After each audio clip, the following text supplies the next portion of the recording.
Bonjour à tous et bienvenue sur votre chaîne. Si vous nous rejoignez à l'instant, moi c'est Pierre Précieuse et ici nous parlons des sujets de la vie en rapport avec notre Créateur.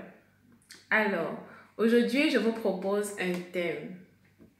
Mettre à profit le confinement. Vous savez, ce n'est pas toujours évident de rester enfermé à la maison. Surtout lorsqu'on est habitué à sortir, aller travailler, à faire ses courses. Vraiment, ça devient un calvaire lorsque subitement on est obligé de rester à la maison. Dans cette vidéo, j'aimerais vous faire quelques propositions qui vont vous aider, qui vont nous aider à mieux exploiter ce temps que nous avons en plus. Tout d'abord, j'aimerais faire quelques propositions à ceux-là qui sont maintenant obligés de travailler à partir de la maison. J'ai sélectionné pour vous 4 petites propositions. En 1, ne mélangez pas la vie personnelle avec la vie professionnelle. Je m'explique. Lorsque nous restons à la maison, très souvent, on est tenté de rester en pyjama toute la journée, par exemple. De travailler sur notre lit, sur le canapé, devant la télé. Mais je vous assure, c'est parfois très inconfortable et surtout nocif pour notre santé. Ce que je vous propose, d'où le point 2, aménagez-vous un espace de travail chez vous. Ça peut être un coin de la chambre, un coin du salon, une pièce de la maison. Aucune importance. L'important est que vous ayez un espace réservé exclusivement à votre travail. En 3, faites-vous un emploi du temps. Dédiez des heures spécifiques à votre travail. Et pendant ces heures de travail, s'il vous plaît, fuyez l'appel des réseaux sociaux. Ne répondez pas aux messages WhatsApp, Facebook, Twitter. Ça vous tue le temps et ça vous empêche d'avancer dans vos objectifs. Et la dernière proposition, adoptez une posture confortable. Et je vous assure, votre dos vous en remerciera plus tard. Maintenant, comment exploiter ce temps que nous avons en plus pendant cette période de confinement? La première chose que je vous propose, consacrez du temps à votre famille. Oui, consacrez du temps à votre famille. Dieu seul sait combien nous sommes submergés par le travail, par nos préoccupations quotidiennes et on a à peine le temps d'écouter notre femme nous parler, notre mari et même nos enfants. C'était quand, par exemple, la dernière fois que vous avez préparé pour votre femme? Les hommes là, ne me regardez pas trop parce que c'est vrai.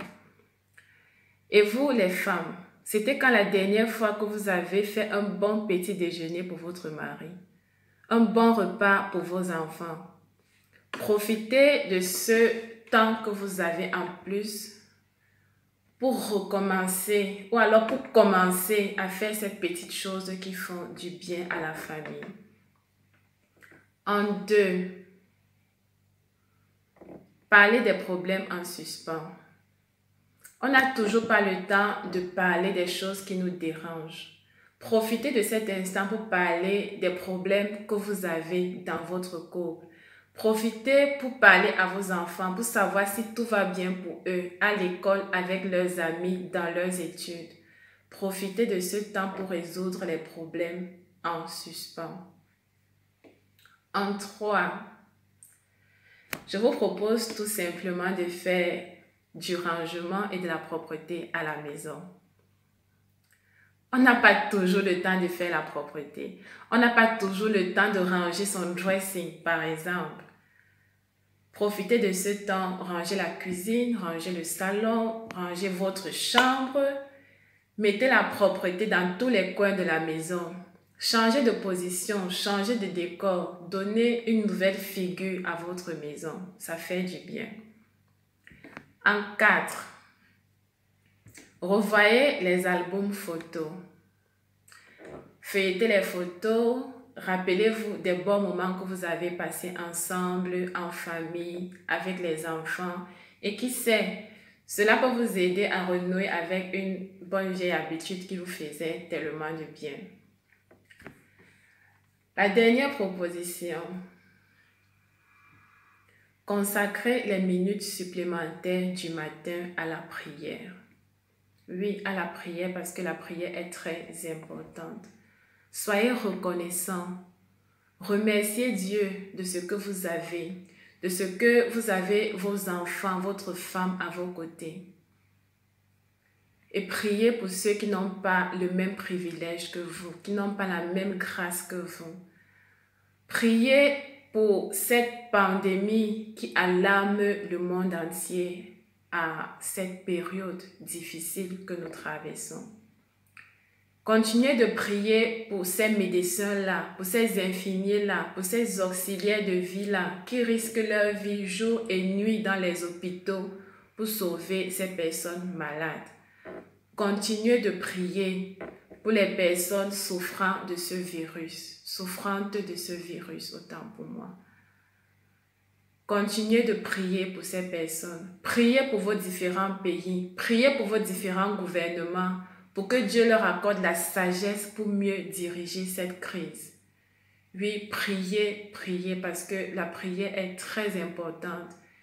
Et nous avons vraiment besoin que Dieu agisse dans notre monde. Nous avons besoin qu'il agisse dans nos pays, dans nos familles et qu'il mette fin à ce virus qui nous décime complètement.